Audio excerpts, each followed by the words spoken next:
Wer, saya baru saja turun dari pos Babatan dan saya melewati jembatan Jokowi, singgah sebentar di Padepokan Cipto Budoyo dan saya sempat ketemu Mas Citras Anjilin, sempat makan siang di sana. Kemudian saya singgah sebentar ke Dusun Diwa, ke Padepokan Palguno ya, dan sempat ketemu sama eh, Mbah Petro. Dan sekarang saat ini saya berada di Desa Sumber ya, Kecamatan Dukun. Ya. Saya saat ini berada di Sanggar Bangun Budoyo yang dipandegai oleh Saudara Untung. Saudara Untung ini adalah selebriti lereng Merapi ya, dan beliau satu ini putra dari Pak Bambang. Oke, kita ngobrol ya. Oh iya. Ngobrol enaknya duduk saja sambil Oh iya. duduk ya, santai ngobrol sehari-hari ya. Ini saya tempo hari datang ke sini lewat sana, nggak lewat sini. Ini saya kaget ada patung ini. Patung ini unik ini ya bentuknya. Sebentar ya. Ini di sana ada bola bumi atau gada atau apa itu di sana? Bola globe. Globe, ya. Bola dunia. Ini matanya besar dan yang di sini, wah ini kok kayak kala ya, kala di ini bola dunia juga. Iya.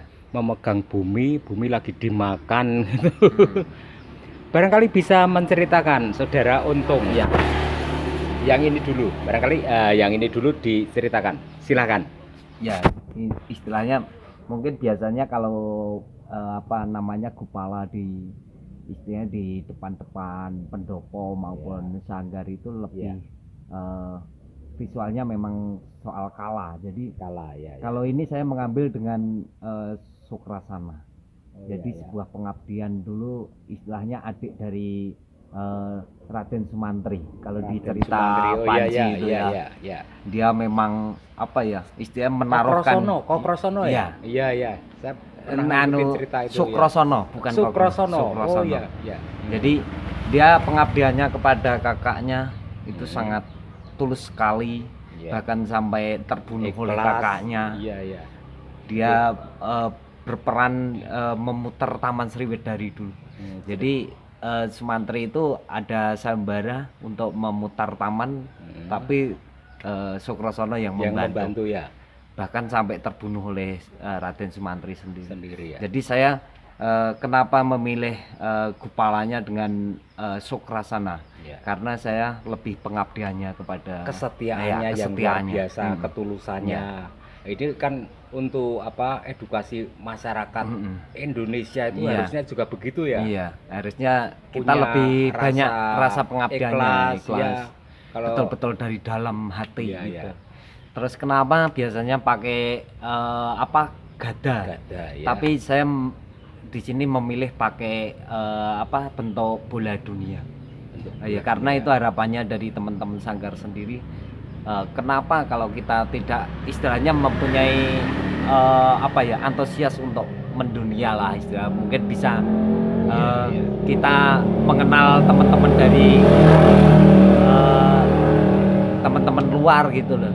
Jadi kita lingkupnya bukan hanya lingkup Indonesia aja, tapi kita harus lebih mendunia. Global Ya, gitu ya. itu harapan kami. Itu bagus. Jadi itu filosofi secara gambaran yang saya tuangkan lewat patung dan kami tuangkan kepada teman-teman sanggar lewat patung Sukrasana ini. Terus yang ini, ya sebentar ya, saya shoot dulu. Ini kala ya, matanya besar, memegangi bola dunia. Sepertinya bola dunia ini lagi mau ditelan, begitu ya kayaknya ya. Iya.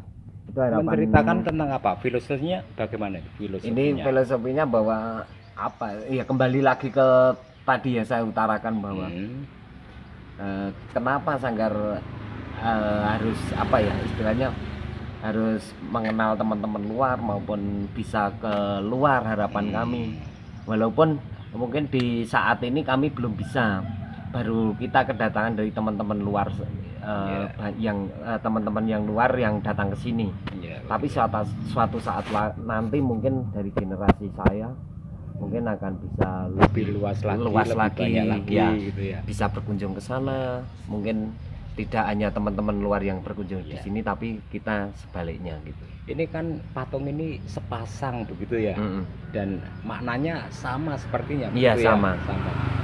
Secara makna sama, secara filosofi sama, dan patungnya juga namanya juga Sukrasana. Iya. Semua.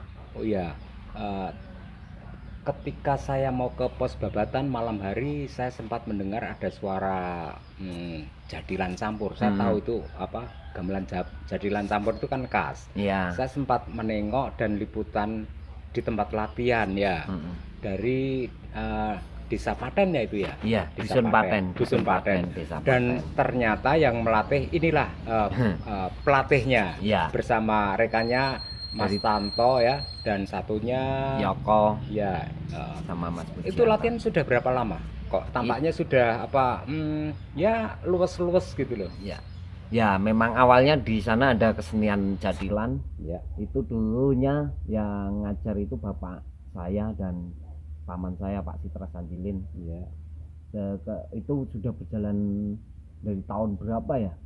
Sekitar pokoknya lebih duluan sini. Sini itu tahun 99, kalau sana sekitar tahun 90 ke atas lah. Kemudian Itu, ini ada regenerasi kayaknya. Ada ya. regenerasi, Ya. terus dia berminat untuk latihan campur. Ya. Dan kebetulan kami dulu awalnya dilatih campur oleh Bapak Citra Sanjilin dan Ya. Bapak saya, Ya. Pak Bambang. Dan ketika kami sudah bisa, kami menularkan ke teman-teman Ya. Paten.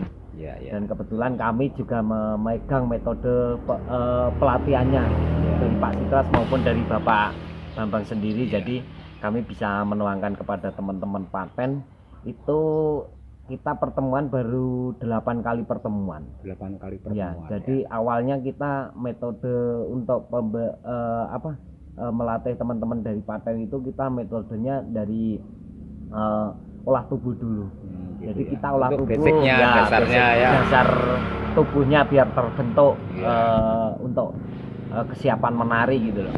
Ya, ya. Jadi kita agendakan 4 kali pertemuan untuk olah tubuh, dan 4 kali 2 kali kita memberi materi. Habis itu untuk menghafalkan materi dari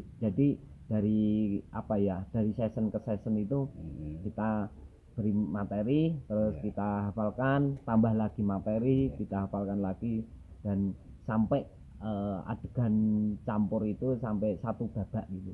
Karena 1 babaknya itu durasinya kurang lebihnya sekitar 2 jam kalau Malam kita ambil itu semua. ya, kan waktu latihan juga ditunggui Pak Lurah, Pak Kepala Ya, Desa ya, Paten ya, ya. Pak Tarno, saya sempat ketemu juga ya. Sebetulnya untuk apa, regenerasi ini untuk pemain-pemain campur ini kan banyak yang muda-muda kan, itu kan artinya ada usaha pelestarian ya, nguri-uri budaya Jawa gitu ya. Ya, istilahnya kalau dari teman-teman kemarin memang ditungguin oleh Pak Tarno sebagai Pak Kepala Desa Paten. Ya. Itu juga alumni dari jadilan itu. Begitu ya. Ya, dulu saya masih kecil, istilahnya masih muda. Ya. Jadi sempat lihat dia menari, Pak Tarno itu. Pak Tarno itu juga ikut dulu ya? Iya, ikut Kesenian nari. Ikut juga. nari. Dia sebagai batak depan, batak jaran kepangnya. Iya, iya. Terus ini memang generasi muda semua. Jadi upaya dari teman-teman yang sepuh-sepuh Paten itu memang untuk membangun generasi yang baru. Jadi memperkenalkan seni kearifan lokal, khususnya kesenian rakyat yang ada di Magelang sini kepada teman-teman muda. Dari siapa? Dari Simbah, khususnya dari Simbah Romoyoso Sudarmo ya. Memang dari dulu menyarankan bahwa kita sebagai pelaku seni itu memang kunci utamanya untuk mencari materi dalam kehidupan sehari-hari itu lebih ke sawah. Jadi memang filosofinya, saran dari Simbah sendiri bahwa seni bukan untuk hidup, tapi hidup untuk seni. Jadi salah satu bagian kebutuhan hidup kami. Kalau kita satu hari pun tidak berkesenian, tidak memikirkan tentang seni, jadi ada kekurangan, ada kebutuhan yang kurang. Jadi sudah menjadi bagian kebutuhan hidup. Jadi filosofinya nek esok atau awan itu macul Iya. artinya bekerja, Iya. tapi kalau malam uro-uro atau Iya, berkesenian, begitu ya? aktivitas dalam seni paling Iya, iya. utama di situ. Ya, itulah obrolan saya dengan saudara Untung pribadi, Iya.